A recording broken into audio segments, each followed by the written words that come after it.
या मालिकेच्या जबरदस्त भागात प्रेक्षकांनो, आता समरने सत्याच्या मुळाशी जाण्यासाठी मोठी युक्ती आखली आहे. सरपोतदारांचं जे पैसे लुटले गेले त्याचा मागोवा काढण्यासाठी समरने बँकेत जाऊन बँक मॅनेजरकडून महत्त्वाची माहिती मिळवली आहे. मॅनेजरने सांगितलेल्या सिरियल नंबरमुळे आता अंशुमन आणि मल्लिकेची खोटी बाजू स्पष्ट होऊ लागली आहे. अर्पिताला अधिरा सांगते की काळजी नको, बाबा पैसे काढून घेत आले आहेत आणि ते पैसे परत देणार आहेत. पण मल्लिकेला हे अजिबात नको असतं. तिची इच्छा आहे की ते या गुन्ह्यात अडकलेलेच राहावेत. दरम्यान स्वानंदीच्या बाबांनी समरला कॉल करून सांगितले की ते पैसे घेऊनच येत आहेत. समर त्यांना थांबवतो, पण ते म्हणतात माझ्या डोक्यावर ओझं नको म्हणून मी येतोय. समर आणि आनंद दोघेही गोंधळलेले असतात, कारण आई इन्व्हॉल्व्ह असली तरी बाबांचा हेतू सरळ आहे हे त्यांना कळतं. पण थोड्याच वेळात बातमी येते की स्वानंदीच्या बाबांवर हल्ला झाला आहे. ही बातमी अधिरापर्यंत पोहोचते आणि ती घाबरून लगेच पिंट्या दादाला कॉल करते. ती म्हणते, पिंट्या दादा, तू लगेच तिकडे पोच, काहीतरी खूप मोठं बिनसलंय. अधिरा समरला सांगते की बाबा पैसे काढायला गेले होते, पण त्यांच्यावर प्राणघातक हल्ला झाला आहे. तू लगेच पोहोचशील का त्यांना वाचवायला? समर तिला सांत्वन देतो आणि ताबडतोब त्या ठिकाणी पोहोचतो. सरपोतदारांची अवस्था अत्यंत गंभीर असते आणि समर त्यांना लगेच हॉस्पिटलला घेऊन जातो. वाटेत तो विचारतो, बुंड कोण होते? पण बाबांना काही माहिती नसते. ते फक्त सांगतात की ते माझ्यावर पाळत ठेवून अचानक पैशांसाठी हल्ला करून पळून गेले. समर त्यांना सांगतो, तुम्ही त्रास करून घेऊ नका, मी आधीच सांगितलं होतं.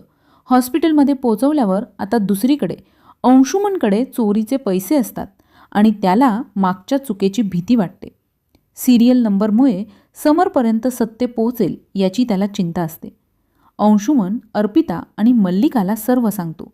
मग ते ठरवतात की पैसे थेट ऑफिसमध्ये दिले तर पकडले जाऊ शकतात, म्हणून आधी बँकेत जमा करून नंतर ATMमधून नवीन कॅश काढावी, म्हणजे सिरियल नंबर बदलतील.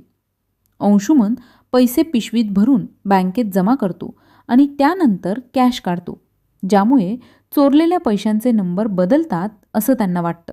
पण त्यांना कल्पना नाही की हेच उलट पाऊल त्यांच्या अंगाशी येणार आहे आणि समरपर्यंत ही माहिती पोहोचणारच. समर राजवाडे हे मोठं नाव असल्यामुळे त्याने चोरीच्या पैशांचा मुळापर्यंत मागोवा घेण्यासाठी स्वतः कॅश काढली आणि ती अर्पिता व मल्लिकाकडे ठेवायला दिली की गरज पडल्यास वापरता येईल. पण ही कॅश त्यांना अडकवण्यासाठी महत्त्वाची ठरणार आहे हे त्यांना समजत नाही. मल्लिका समरला विचारते, हे लोक खरंच पैसे देणार होते का की फक्त नाटक करत होते? समर तिला विचारतो, तुला हे कसं कळलं? आणि ती अधिराने सांगितल्याचं खोटं बोलून विषय चुकवते. समर मात्र आता या प्रकरणाचा सोक्ष मोक्ष लावायचं ठरवतो आणि कॅश कपाटात ठेवून पुढची चौकशी सुरू करतो. आनंदच्या सांगण्यावरून समर बँकेत येतो आणि मॅनेजरला CCTV फुटेज मागतो. स्वतःची ओळख देताच मॅनेजर त्याला मदत करते आणि फुटेजमध्ये सरपोतदार स्वतः पैसे काढताना दिसतात. पण त्याचवेळी समरच्या डोक्यात प्रश्न निर्माण होतो की अंशुमन बँकेत का आला होता आणि पैसे भरायला कशासाठी? कारण ऑफिसचं कोणतंच काम नव्हतं. संशय वाढल्यावर समर मॅनेजरकडे सरपोतदारांनी काढलेल्या कॅशचे सिरियल नंबर मागतो आणि सांगतो की भाऊही इथे आला होता. पॉलिसी विरोधात काहीतरी गडबड झाली असावी म्हणून नंबर हवे आहेत.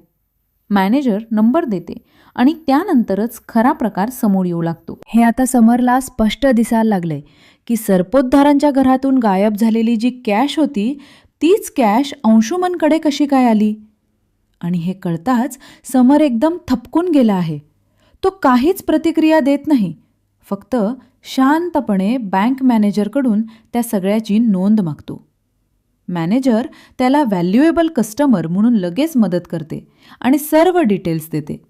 त्यात स्पष्ट होतं की अंशुमनने भरलेली कॅश आणि सरपोतदारांची कॅश हे एकच असून सिरियल नंबरही अगदी तेच आहेत. ही गोष्ट अंशुमनला वाचवण्यासाठी घातलेला घाटच आता त्याच्यावर उलटा पडतो. समर हे कागद घेऊन थेट आनंदकडे जातो. आनंद आधीपासूनच संशयात होता आणि समरला सांगतो की तू खूप जास्त विश्वास ठेवतोस म्हणून आमची कोणतीही गोष्ट तुला पटत नाही. पण सत्य शोधायचं असेल तर हे प्रश्न फक्त अंशुमन आणि मल्लिकाच उत्तर देऊ शकतात. हे ऐकताच समर थेट घरी येतो आणि अंशुमनला विचारतो की तू आज बँकेत का गेला होतास?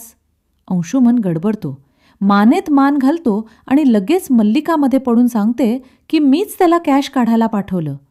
पण समर सांगतो की तू काढली नाहीस तर आधी भरलीस. म्हटल्यावर दोघेही हादरतात. समर त्यांच्यावर CCTV पाहिल्याचा पुरावा टाकतो. मग खरं सत्य समोर येतं. सरपोतदारांचे जे पैसे गायब झाले तेच पैसे अंशुमनकडे होते आणि समर ते त्याच्या तोंडावर फेकतो. अंशुमन आरोप नाकारतो, पण पुराव्यांसमोर काहीच बोलू शकत नाही.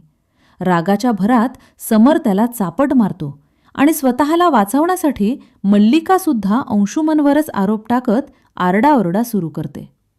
आता मल्लिका एकदम टर्निंग पॉइंटवर आली आहे आणि पुढे समर हे सत्य कसं उघड करतो ते पाहणं खूपच रंजक ठरणार आहे. अशाच प्रकारे पुढील भागांसाठी आपल्या YouTube चॅनलला सबस्क्राईब करा.